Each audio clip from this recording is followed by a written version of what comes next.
Hello అండి, welcome to నవల హృదయం. ఈరోజు వీడియోలో ధ్వని తరంగం నెక్స్ట్ పార్ట్ చూసేద్దాం. కథలోకి వెళ్ళిపోదాం రండి. అదును చూసుకొని కోపాన్నంతా కూడగట్టుకుని గ్లాస్ జ్యూస్ ను ధ్వని ముఖం మీదకు విసిరికొట్టింది అవ్యక్త. అది చూసిన అక్కడి వారంతా విస్తుపోగా తరణ్ అవ్యక్త వంక కోపంగా చూశాడు. అవ్యక్త త్వరగా సర్దుకొని కవర్ చేస్తూ సారీ వెనుక నుంచి ఎవరో తోసేసరికి మిస్ అయింది కంగారుగా ముఖం పెట్టి చెప్పింది. అప్పటికే ధ్వని ముఖం వాడిపోయింది. జ్యూస్ ఆమె ముఖాన్ని పూర్తిగా తడిపేసి కారుతూ బట్టల మీద కూడా పడ్డాయి. అందరూ తననే చూస్తూ ఉండటంతో ఆమె కళ్ళల్లో నీళ్లు తిరిగాయి. ఇక అక్కడ ఉండలేక ఆ హాల్ నుండి జనాన్ని తోసుకుంటూ బయటకు వెళ్ళింది. ఆమెను అనుసరిస్తూ బయటకు వెళ్లబోయిన తరణ్ ద్వారం వద్ద ఆగి వెనక్కు చూశాడు. తనను ఆపడానికి తన వెనకే వస్తున్న అవ్యక్త కనిపించింది. ఆమె వెంట ఉన్న విశ్వ కూడా కనిపించి విశ్వతో, ఇది ఫంక్షన్ అయ్యే వరకు ఈ హాల్ దాటితే ఈరోజు నాలో రాక్షసుణ్ణి చూస్తుంది. అవ్యక్త వంక వేలు చూపిస్తూ గంభీరంగా చెప్పి బయటకు వెళ్ళిపోయాడు. అవ్యక్త అయినా ఆగకుండా మొండిగా బయటకు వెళుతుంటే ఆమెను ఆపేశాడు విశ్వ. పిచ్చా నీకు, ఇలాంటి పని ఎందుకు చేశావు అని ప్రశ్నించాడు. అప్పటికే ఆమె చెంచాలందరూ ఆమె చుట్టూ చేరారు. అవ్యక్త అమాయకంగా ముఖం పెట్టి, నేనేమీ కావాలని చేయలేదు, చెప్పానుగా ఆ తోపులాటలో స్లిప్ అయింది అని చెప్పింది. ఆ మాటలు మిగతా వారు నమ్ముతారేమో కానీ అన్నీ గమనించిన విశ్వ మాత్రం నమ్మలేదు. అవ్యక్త కావాలనే ఇదంతా చేసింది అని అతడికి అర్థమైంది. అమాయకంగా ముద్దుగా అందంగా ఉండే ఆమె రూపం వెనుక ఇలాంటి ఒక ప్రవర్తన దాగి ఉంటుంది అని తెలిసి అతడికి గట్టి షాక్ తగిలింది. కానీ అప్పటికి అవ్యక్తను బయటకు వెళ్లకుండా చేయటమే మంచిది అని అక్కడే ఆమెను కనిపెట్టుకుని ఉండిపోయాడు. ధ్వని వెంట వెళ్లిన తరణ్ ఆమెను చేరేసరికి ట్యాప్ దగ్గర అటువైపు తిరిగి తన మీద పడ్డ జ్యూస్ ను కడుగుతూ ఉంది. ధ్వని, ఆర్ యు ఓకే? కంగారుగా ప్రశ్నిస్తూ ఆమె పక్కన చేరాడు తరణ్. ఆమె నుంచి ఎటువంటి సమాధానం లేదు. గబగబా బట్టలను కూడా కడుగుతూ మౌనంగా ఉంది. ఆమె బాధపడుతోందని అర్థం చేసుకున్నాడు తరణ్. ఆమె శుభ్రం చేస్తున్న వేగానికి ఆమె చేతికున్న గాజులు గలగలలాడుతున్నాయి. ఆమె ముఖంపై నీటి చెమ్మ చూసిన తరణ్ ఆమె ఏడుస్తుందని అర్థం చేసుకున్నాడు. ఆమెను చాలాసార్లు పిలిచాడు. ఆమె రెస్పాండ్ అవ్వకపోవడంతో విసుగొచ్చి చెయ్యి పట్టుకొని, ఇటు చూడు ధ్వని, ఎందుకిలా ఏడుస్తున్నావు అని అడిగాడు. ఒక్క ఉదుటున అతడి చెయ్యి విదిలిస్తూ, ఏయ్ వదులు, ముందు త్వరగా కడగకపోతే ఈ మరకలు వదలవు, నేను ఈ డ్రెస్ రిటర్న్ చేయలేను, పైగా 5,000 కట్టాల్సి వస్తుంది చెప్పి మళ్ళీ శుభ్రం చేయడం మొదలుపెట్టింది ధ్వని. షాక్ అయ్యి వాట్ అంటూ నోరు తెరిచి చూస్తుండిపోయాడు తరణ్. అవును, ఇలాంటి డ్రెస్ నాకెక్కడిది, ఫంక్షన్ కోసమని అద్దెకు తీసుకొచ్చాను, శుభ్రంగా రిటర్న్ చేయకపోతే డబ్బులు కట్టాలి, ఇప్పుడు ఈ మరకలు పోకపోవాలి, అప్పుడు చెప్తా ఆ అవ్యక్త పని. అసలు ఇదంతా నీ వల్లే వచ్చింది, నువ్వు నా వెంట పడుతున్నావు అని అది అబద్ధాలు చెప్తే నమ్మకుండా నీతో పార్టిసిపేట్ చేశానని దాని అక్కసు, దొంగమొహంది. అలాంటిది ఏదైనా ఉంటే నీతో తెలుసుకోవాలి కానీ ఇలా నా దగ్గర నాటకాలు ఎందుకు, ఇప్పుడు ఇలాంటి పని చేయడం ఎందుకు? అయ్యయ్యో, ఈ మరకలు పూర్తిగా పోవడం లేదు, ఏం చేయాలి?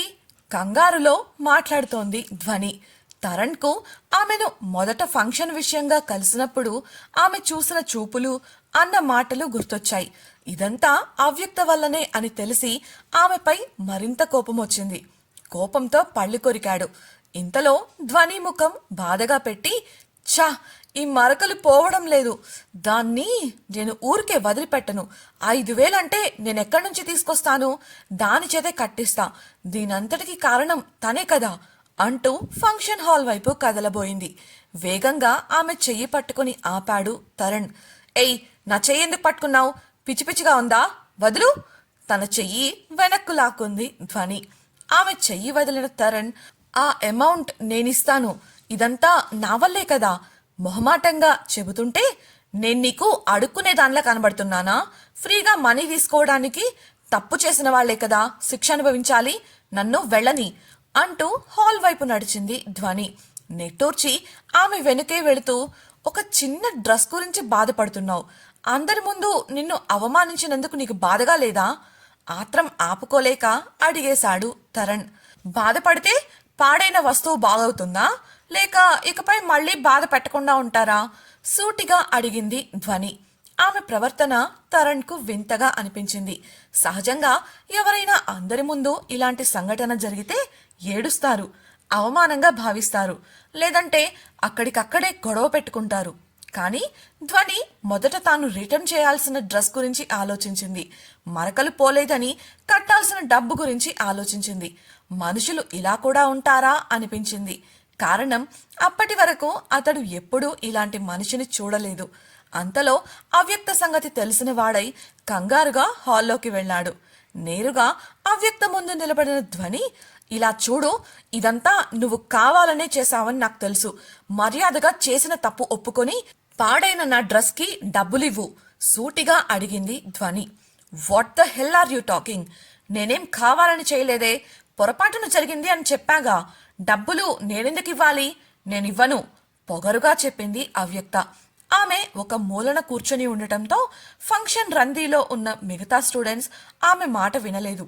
ఇవ్వకపోతే కట్టిస్తాను, పద ప్రిన్సిపల్ గారి రూమ్కి, నువ్వు చేసిన పని ఇక్కడున్న అందరూ చూశారు అంటూ చెయ్యి పట్టుకుంది ధ్వని.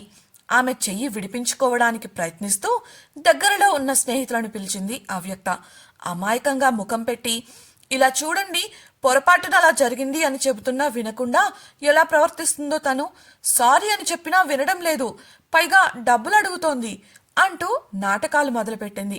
దాంతో స్టూడెంట్స్ వారి చుట్టూ చేరి ధ్వనిని అరవడం మొదలుపెట్టారు. ఏమాత్రం తగ్గని ధ్వని, ఇదంతా కాదు, గుంపులోకి వెళ్లేటప్పుడు గ్లాస్ ఎందుకు పట్టుకెళ్ళావు? మర్చిపోయాను అని చెప్పకు. అలా మర్చిపోవడం కూడా నీ తప్పే కదా. అంత కాన్షియస్నెస్ లేకుండా ఎందుకున్నావు? దానివల్లే కదా నా డ్రెస్ పాడైంది. అందుకే పనిష్మెంట్గా డబ్బులు కట్టమంటున్నాను అరుచి చెప్పింది ధ్వని. తరుణ్ ఆమె పక్కనే నిలబడి అవ్యక్త కళ్ళల్లోకి చూస్తూ, మర్యాదగా చేసిన తప్పు ఒప్పుకొని డబ్బులిచ్చే అవ్యక్త అని చెప్పాడు. ధ్వని తరుణ్తో పర్ఫామ్ చేయడమే సహించలేని అవ్యక్తకు ఇప్పుడు అతడు ధ్వనికి సపోర్టుగా నిలబడటం అస్సలు నచ్చలేదు. ఇవ్వను, అతడి కళ్ళల్లోకి సూటిగా చూస్తూ చెప్పి ధ్వని వైపు ముఖం తిప్పి, ఏం చేస్తావ్ అని పొగరుగా అడిగింది అవ్యక్త. ఆ మాటతో ధ్వనికి చిర్రెత్తుకొచ్చింది. సహజంగానే అవ్యక్త ఇలాంటి సమయాలలో ఎదుటి మనిషిని రెచ్చగొట్టి వారి చేత కొట్టించుకొని ఆ దెబ్బలు చూపిస్తూ జనంలో సింపతి కొట్టేస్తుంది. ఆ క్షణంలో జనం అసలు తప్పు ఎవరిది అనే విషయం పక్కన పెట్టి కొట్టిన వాళ్లపై కోపం చూపిస్తారు. ఇప్పుడు కూడా అదే ప్లాన్ చేసింది అవ్యక్త. చిన్నప్పటి నుంచి స్కూల్, కాలేజీలలో ఆమెను చూసిన తరుణ్కు విషయం అర్థమైంది. అవ్యక్త మీదకు వెళ్లబోతున్న ధ్వని చెయ్యి కిందగా పట్టుకొని ఆపి వారి మధ్యకు వెళ్లి నిలబడ్డాడు. అది చూసిన అవ్యక్తకు పిచ్చెక్కిపోయింది. తన బావేంటి, పరాయిది, అందులోనూ పనిపిల్ల చెయ్యి పట్టుకోవడమేంటి? అలా తననెప్పుడూ ట్రీట్ చేయలేదే. ఉక్రోషంగా చూసింది. తరుణ్ మర్యాదగా సారీ చెప్పి ఆమె అడిగింది ఇచ్చేయి అవ్యక్త, నేను ఇంత సాఫ్ట్గా మరోసారి చెప్పను కోపంగా చూస్తూ అన్నాడు. అవ్యక్త అయినా తగ్గలేదు. విసుగు పుట్టి, సరే అయితే కాలేజ్ రూల్స్ ప్రకారం ఏ విద్యార్థి మరొకరిని కావాలని ఇబ్బంది పెట్టకూడదు. అలా కావాలని చేసినట్లు నిరూపించబడితే 2 నెలలు సస్పెండ్ చేస్తారు. ఆ సమయంలో క్యాంపస్లో ఉండటానికి కూడా వీల్లేదు. ఇంట్లో వాళ్లను పిలిచి మీటింగ్ పెట్టి మరీ పంపుతారు. కాండక్ట్ సర్టిఫికేట్లో ఈ ఇష్యూని మెన్షన్ అయ్యేట్లు నేను చూస్తాను. ఈ హాల్లో సీసీ ఫుటేజ్ ఉంది, లెట్స్ గో అండ్ చెక్. అవ్యక్తను కోపంగా చూస్తూ విశ్వతో అన్నాడు తరుణ్. ఆ మాటలకు గతుక్కుమంది అవ్యక్త. బావా, ఒక్క నిమిషం, ఇది అంత పెద్ద ఇష్యూ చేయడం నాకిష్టం లేదు, నేను మనీ పే చేస్తాను సాఫ్ట్గా చెప్పి ధ్వనితో, ఎంత అని విసుగ్గా అడిగింది. అప్పటికే అక్కడున్న వారంతా షాక్ అయ్యారు, విశ్వతో సహా. అవ్యక్త తరుణ్ను బావా అని సంబోధించడం వారు చెవిన పడింది. ధ్వని కూడా షాక్ అవుతూనే 5,000 అని తడబడుతూనే చెప్పింది. వాట్, ఆఫ్టర్ ఆల్ 5,000 కోసం ఇంత పెద్ద గొడవ చేసిందా? Bloody cheap. అయినా దీన్ని నేను ఊరికే వదలను. ఇప్పుడు తప్పించుకున్నా ఫ్యూచర్లో దీని సంగతి చెప్తా. లోపల పళ్ళు కొరుకుతూ పర్సు నుంచి డబ్బులు తీసి ఇచ్చింది అవ్యక్త. ధ్వని, తరుణ్ అలాగే విశ్వలు బయటకు వెళ్ళగా అవ్యక్తను ప్రశ్నించడం మొదలుపెట్టారు మిగతా స్టూడెంట్స్. ధ్వని తరణ్కు థ్యాంక్స్ చెప్పి వెళ్ళబోగా ఆమెను ఆపి, అవ్యక్త నీకు ఎగ్జాక్ట్గా నా గురించి ఏం చెప్పింది? ఐ మీన్ నువ్వు నన్ను అవాయిడ్ చేసేంతలా అని ప్రశ్నించాడు తరణ్. అది అయిపోయింది కదా, ఇప్పుడవన్నీ ఎందుకు? మాట దాటవేయాలని చూసింది ధ్వని. వాళ్ళిద్దరూ భావామరదళ్ళు అని తెలిసాక ఇదేదో కుటుంబ సమస్యలా ఉంది, తాను కల్పించుకోకుండా ఉండటం మంచిది అనుకుంది ధ్వని. కాని తరణ్ వదల్లేదు. తప్పక అవ్యక్త తనతో తరణ్ గురించి చెప్పిన విషయాన్ని చెప్పి అక్కడి నుంచి వెళ్ళిపోయింది. తనకు తెలియకుండా తన క్యారెక్టర్ని ఎంత చీప్గా చిత్రీకరించిందో తెలిసిన తరణ్ పిడికిలి బిగించాడు. విశ్వ, ఆగాగు, ఇప్పుడింత ఆవేశం ఎందుకు? అదసలే బక్క ప్రాణి, ఒక్క గుద్దు కాదు అరగుద్దుకే చస్తుంది. తరణ్ ఆవేశాన్ని తగ్గించడానికి ప్రయత్నిస్తూ సర్ది చెప్పాడు. ఆడపిల్లయి బ్రతికిపోయింది, కానీ తను చేసే వెధవ పనులకు ఇదే మగవాడయ్యుంటే ఈ పాటికి నా చేతిలో 25 సార్లు చచ్చుండేవాడు. ఛా! కోపాన్ని పక్కనే ఉన్న గోడపై చూపించాడు తరణ్. గోడకు పడిన చొట్టను చూసిన విశ్వ కళ్ళు పెద్దవయ్యాయి. వామ్మో, ఇంత కోపమేంటి బ్రో? అయినా బావా అంటుంది. సొంత మరదలైతే సరదాగా గిలికజ్జాలు పెట్టుకోవాలి, కానీ ఇలా చంపేసేలా కోపం పెంచుకోవడం ఏంటి? విషయం తెలుసుకోవాలని అడిగాడు విశ్వ. ఇప్పుడేగా మొదలైంది, 4 ఏళ్లు ఇక్కడే కదా ఉంటాం, పోను పోను నీకే తెలుస్తుందిలే చెప్పి అక్కడి నుంచి వెళ్ళిపోయాడు తరణ్. బ్రో, ఇలా సస్పెన్స్లో పెడితే కష్టం బ్రో, చెప్పు అంటూ అతడి వెంటే అనుసరించాడు విశ్వ. మరోవైపు అవ్యక్తను చుట్టుముట్టి, తరణ్ను బావా అంటున్నావేంటి? మీరు బంధువులా అంటూ ఆరా తీయడం మొదలుపెట్టారు స్టూడెంట్స్. వారి ప్రశ్నలకు విసిగిపోయింది అవ్యక్త. ఇప్పుడు తరణ్ తన బావా అని చెబితే అతడి వివరాలు అడిగి పూర్తి వివరాలు రాబట్టడానికి ప్రయత్నిస్తారు. అసలే తరణ్ పర్సనాలిటీకి ఇప్పటికే మంచి ఫాలోయింగ్ ఉంది. అందులోనూ అతడి బ్యాక్గ్రౌండ్ బయటపడితే అది ఇంకా ఎక్కువ అవుతుంది. బావ బ్యాక్గ్రౌండ్ చెబితే భయపడే వయసు దాటి వెంటపడే స్టేజ్లో ఉన్నారు వీళ్ళంతా. ఇప్పుడు చెప్పడం కరెక్ట్ కాదు, ఎలా అయినా డైవర్ట్ చేయాలి తనలో తనే అనుకుంది అవ్యక్త. పిచ్చి పట్టిన దానిలా ఆ అంటూ చెవులు మూసుకొని పెద్దగా అరిచింది. ఆ అరుపుకు ఉలిక్కిపడి అందరూ ఆమెకు దూరంగా జరగగా, ఆఫ్టర్ ఆల్ 5,000 కోసం ఇంత చేసిన ఆ ధ్వని గురించి వదిలేసి ఏదో తప్పుగా పలికిన మాటను పట్టుకొని వేలాడతారేంటి? ఛా! విసుక్కొని అక్కడి నుంచి వెళ్ళిపోయింది అవ్యక్త. అప్పటికే పార్టీ అయిపోవడంతో ఎవరి దారిన వారు వెళ్లారు. పార్టీ అయ్యాక మెస్లో పనులన్నీ చూసుకొని తిరిగి గదికి వెళ్ళింది ధ్వని. బాగా ఆలస్యం అయిపోయింది. హాస్టల్కు వెళ్లే దారిలో, అలాగే హాస్టల్ కారిడార్లో కూడా ఎవ్వరూ లేరు. అర్ధరాత్రి కావడంతో చీమ చిటుక్కుమన్న వినపడేంత నిశ్శబ్దంగా ఉంది. తన గది దగ్గరకు వెళ్లిన ధ్వని సంశయంగానే తలుపు లోపలికి నెట్టింది. ఇంత జరిగాక అవ్యక్త ఏమంటుందో అన్న భయం కొంత ఉన్నప్పటికీ తాను ఎటువంటి తప్పు చెయ్యలేదు అన్న ధైర్యంతో ఉంది ధ్వని. ఆమె నెట్టిన తలుపు తెరుచుకోలేదు. మరికొన్ని మార్లు ప్రయత్నించాక తలుపు లోపల నుంచి గడియపెట్టి ఉన్నట్లు గ్రహించింది. నెమ్మదిగా పలుమార్లు తట్టింది, కానీ ఎటువంటి ఉపయోగం లేదు. పైగా అప్పటి వరకు తలుపు సందుగా కనబడుతున్న గదిలోపలి ఆన్లో ఉన్న లైట్ వెలుతురు ఇప్పుడు తన కళ్ల ముందే కనబరుగైంది. అంటే కావాలనే తలుపు తెరవడం లేదని అర్థం చేసుకుంది. విపరీతంగా కోపం వచ్చింది.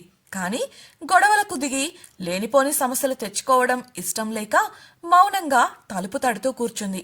శబ్దాలకు నిద్ర పట్టక విసిగిపోయైనా తలుపు తీస్తారని ఆమెకు చిన్న ఆశ. ఆమెకు ఇలా సర్దుకుపోవడాలు కొత్తేం కాదు. ఎక్కడకు వెళ్ళినా సమస్యలకు దూరంగా ఉంటూ తన పని తాను చేసుకుపోతుంది. కానీ అవ్యక్త తక్కువదా, చెవికి హెడ్ ఫోన్స్ పెట్టుకొని మరీ పడుకుంది. తలుపు తీయకూడదు అని ధ్వని చేసిన పనికి పగ తీర్చుకోవాలని దృఢంగా నిర్ణయించుకుంది. వారి మరో రూమ్మేట్ కూడా అవ్యక్తకు భయపడి ఆమెను ఫాలో అయింది. ఇంతకీ ఇప్పుడు ధ్వని పరిస్థితి ఏంటి? రాత్రంతా అలా బయటే ఉంటుందా? ఆమెకు ఏదైనా ప్రమాదం పొంచి ఉందా? అవ్యక్త ఇలా చేసింది అని తెలిస్తే కాలేజ్ మేనేజ్మెంట్ ఏం చేస్తుంది? ఇప్పుడే ఇలా అంటే అవ్యక్త మున్ముందు ఏం చేయబోతోంది? తరణ్ ధ్వనిలు ఎలా ప్రేమలో పడ్డారు తెలుసుకోవాలనుకుంటున్నారా? అయితే ఛానల్ని సబ్స్క్రైబ్ చేసి ధ్వని తరంగం నెక్స్ట్ పార్ట్ వినేయండి. అలాగే మీకు ఈ వీడియో నచ్చినట్లయితే లైక్ చేసి మీ సన్నిహితులకు షేర్ చేయండి. మీ అభిప్రాయాలను మాతో పంచుకోవడం కోసం కామెంట్ సెక్షన్లో తెలియజేయగలరు. ఇట్లు మీ నవలా హృదయం team. Thank you for listening.